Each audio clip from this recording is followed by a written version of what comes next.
Everybody tries winning arguments, but there is a huge flaw in that. And I'm going to share with you some tips to deal with arguments. Here we go.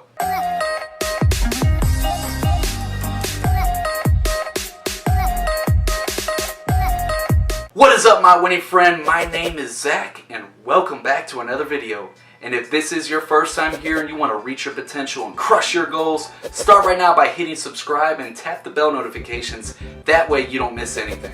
Why must we prove another man wrong? I mean, what is that really getting us? Is that going to make the other person like us? I mean, why can't we just let the other man save face? Think about it. What are you really accomplishing by proving someone else wrong?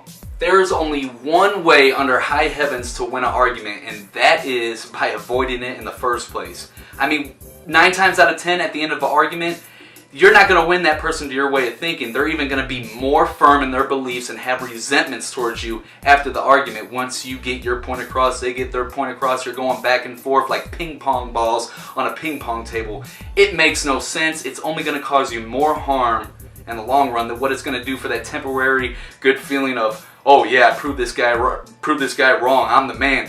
What is that doing for you? I mean, why? So before we get any deeper in this on how to win arguments, I would really like to hear how you solve arguments, how you win these arguments, and I would appreciate it if you drop them in the comments below so in case anybody else watching this video, they can learn from you too. Literally, you can't win an argument because if you lose it, you lose, and if you win it, you still lose. Yeah, you might feel good in getting your point across, but really you're making that other person feel inferior to you, and now he is going to hold resentments towards you. And that, in the long run, is far worse than winning a temporary argument. You don't want to burn bridges with anyone. A man conceived against his will is of the same opinion still. You might be able to win arguments sometimes as far as facts go, but it's an empty victory because that person is going to hold resentments towards you by making him feel inferior, by proving him wrong, especially in a social setting when other people are involved. You just hurt that man's pride.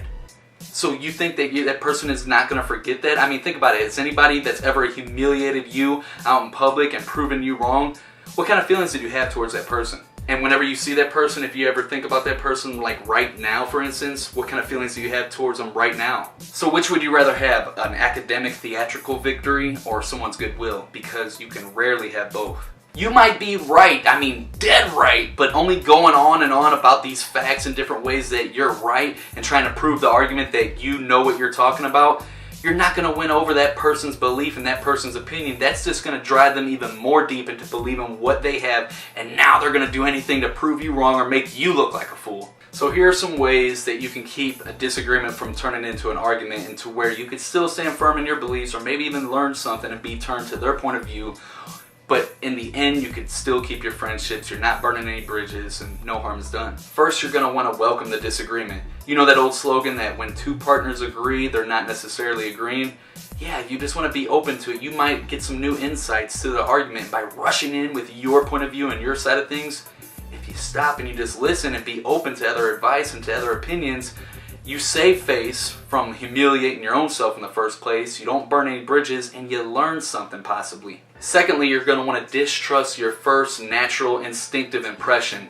Our first instincts in a disagreeable situation is to be defensive. Be careful. Don't act on impulse. Sit there and be open to the information that's being brought to you. You're definitely going to want to control your temper. Remember, you can measure a person's character by what makes him or her angry. You want to listen first. I mean, literally, seek to understand first, then to be understood. Most people, when they're in conversation, they're only listening with the intent to reply. They're not listening with the intent to understand the other person first. That's the #1 communication problem. You want to build bridges of communication. You don't want to set up barriers of defensiveness and ill feelings towards each other. Another effective way when dealing with disagreements is to look for areas that you both agree in. That is very effective because you lighten the mood, you warm up to each other, and then the other person is more receptive and more attentive to the things that you have to say and more open. Integrity is everything. So in an argument, you want to be honest. I mean, if you are proven wrong, if there's areas where you find out that you're wrong, admit it.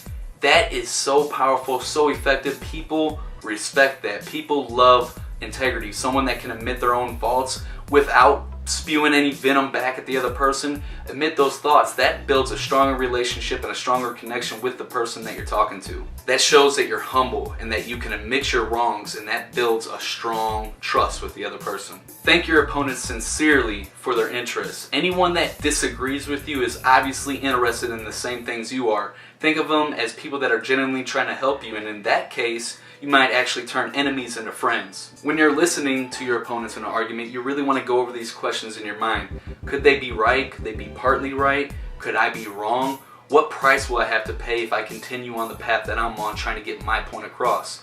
Is it worth it? What kind of return am I going to get? What is the possible outcome? Look over all these things, think about them. What price will I have to pay if I win this argument? If I'm quiet about it, will it just blow over, or is it going to cause even more problems? Is this difficult situation an opportunity for me to grow or for me to help others grow? These are some really serious questions that you're going to want to ask yourself before you get into an argument with someone, or while you're listening to them and before you respond.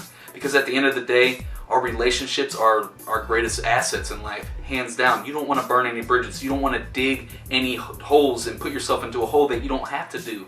So think about these questions. Think about the outcomes. Is it worth it? And avoid the arguments. That's the only way that you're really going to win an argument. And by doing this, you build stronger relationships, and that's how you win an argument. Share this video on Facebook, and if you're part of any personal development groups, you can share it with your friends there. And if you want to learn how to reach your potential and crush your goals, start right now by hitting the round subscribe icon and tap the bell notifications. That way you don't miss anything. Thanks for watching. I'll see you next time.